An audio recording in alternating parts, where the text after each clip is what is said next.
ठीक है। और हाँ जी ma'am, ma'am pancreas insulin release करना धीरे धीरे बंद कर देता है। ओके, और कुछ? हाँ जी, हाँ टेंशन की वजह से आता है। हाँ जी, इंसुलिन सेल में इंसर्ट नहीं होता है। अच्छा, चलो आप सारे के सारे सही बोल रहे हो। मैं आपकी बॉडी कैसे काम करती है मैं आपको समझा देता हूँ, आपको बात समझ में आ जाएगी। दोस्तों, हमें जीवित रहने के लिए हवा, पानी और ग़िज़ा की ज़रूरत है, न्यूट्रिशन की ज़रूरत है। न्यूट्रिशन इसलिए कि हमें ऊर्जा आए, हमें ताकत आए, बराबर। इसके लिए हम लोग क्या करते हैं? हम लोग फाफड़ा खाते हैं, थेपला खाते हैं, ठीक है। तो जो भी चीज़ें हम लोग खाते हैं, खाने के बाद क्या करते हैं? फर्स्ट स्टेज ऑफ डाइजेशन, आपके मुंह में इसको चबाते हैं। सलाइवा होता है जो आपके खाने को ठंडा करता है, सलाइवा होता है जो इसकी पीएच वैल्यू को घटाता है। सलाइवा क्या करता है? इसको एक बोलस बना के आपके पेट में डाल देता है, ठीक है।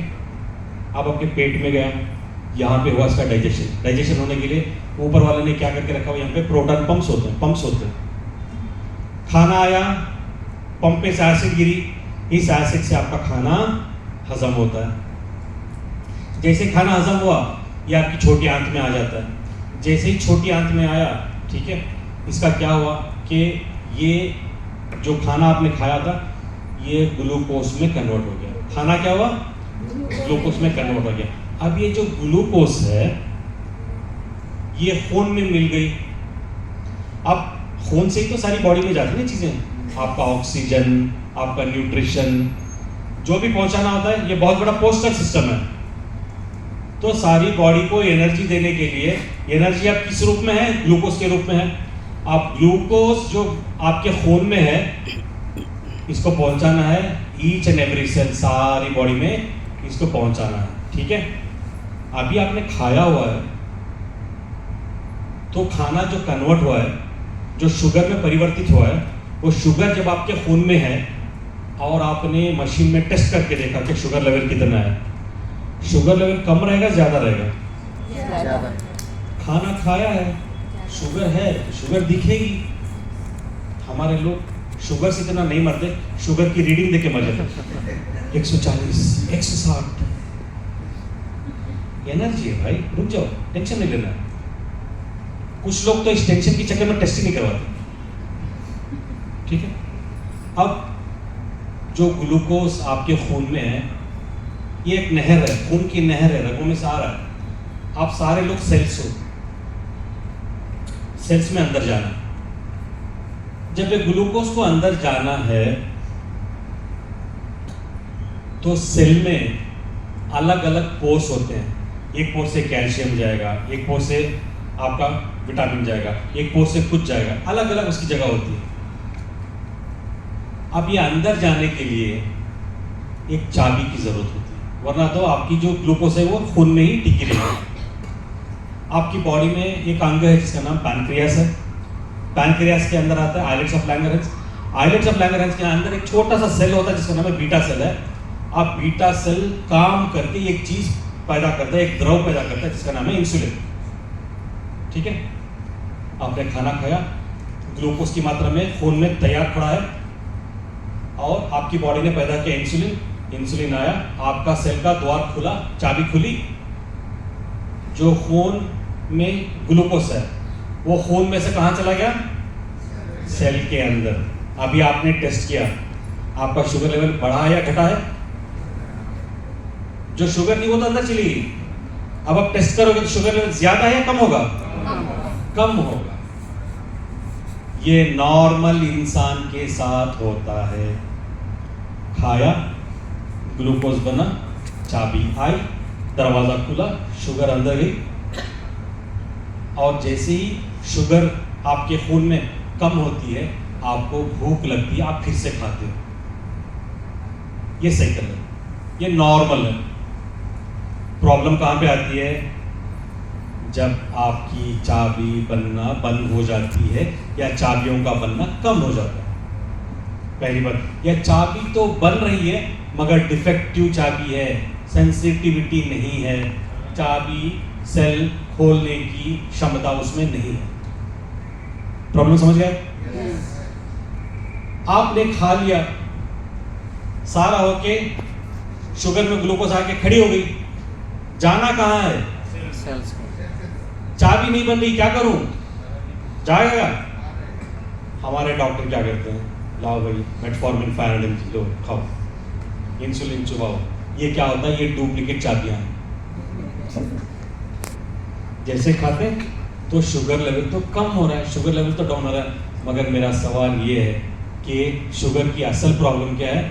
इंसुलिन का ना बनना, इंसुलिन का पैदा नहीं होना। क्या हमारी अंग्रेजी दवाइयाँ इंसुलिन जहाँ से नहीं बन रहा है, क्या वहाँ पे कुछ कर रही हो? सिर्फ शुगर को खून में से उठा के सेल में डाल रही। अब मैं समझाता हूँ कि वेस्टीज के प्रोडक्ट्स कैसे काम करते हैं। आपने एक प्रोडक्ट का नाम तो सुना होगा, नोनी। क्या है वो?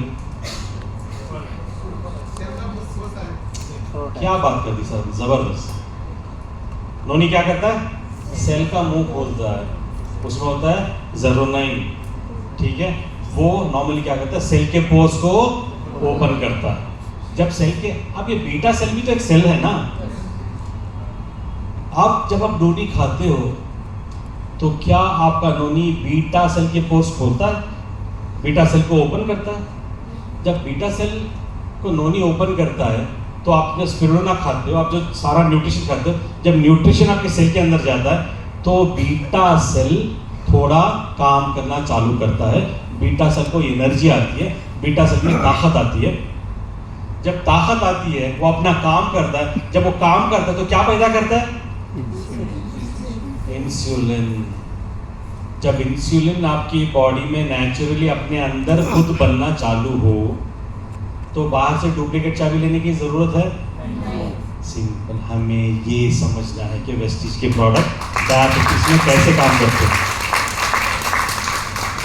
हम कितना भी समझा दें लोगों की समझ में नहीं आता। लोग बोलते हैं तो फिर नीम किस चीज का, ग्लूकोहेल्थ किस चीज का? नीम ग्लूकोहेल्थ शुगर लेवल कम करने के लिए, नीम और ग्लूकोहेल्थ शुगर लेवल कम करने के लिए प्रिडोमिनेंटली जो आपके बीटा सेल पे काम करने के लिए जो चीज़ हम यूज़ करते हैं वो ये है आपका नोनी, साथ में स्पिरुलिना, और हम लोग देते हैं फ्लैक्स। फ्लैक्स आपके इंसुलिन की सेंसिटिविटी को बढ़ाता है। जो आपकी इंसुलिन टेढ़ी मेढ़ी पैदा होती है, ये टेढ़े मेढ़े को सीधा करने के लिए आपका फ्लैक्स बहुत काम करता है, उसकी हसासियत को बढ़ाता है। और ख़ासकर जो आपका नर्व्स में जो पेन होता है, जो रगों में जो दर्द होता है, उसके लिए तो बहुत ही अच्छा है। उसके अलावा जो लिग्नांस होते हैं फ्लैक्स में, ये अप्रूव्ड है कैंसर पेशेंट्स के लिए। इसका मतलब कदापि नहीं कि आप कैंसर पेशेंट्स के पीछे भागो। हमारे लोग क्या करते हैं? लास्ट स्टेज के जो भी पेशेंट है पकड़ के बैठ जाते हैं। हम वेस्टीज में आपको डॉक्टर बनाने के लिए नहीं आए, ना आपको डॉक्टर बनना है। डॉक्टर्स अपनी मेडिकल एजुकेशन 5 साल 10 साल निपुण होकर बैठते हैं। हमें डॉक्टर नहीं बनना। बहुत सारे पैरामीटर्स आते हैं, इसमें हमें छेड़छाड़ करनी भी नहीं है। न्यूट्रिशन के बिजनेस में हमें लोगों को न्यूट्रिशन देके हेल्दी बनाना है। मेरा यहाँ पे डायबिटीज को बताने का ये एकमात्र उद्देश्य एक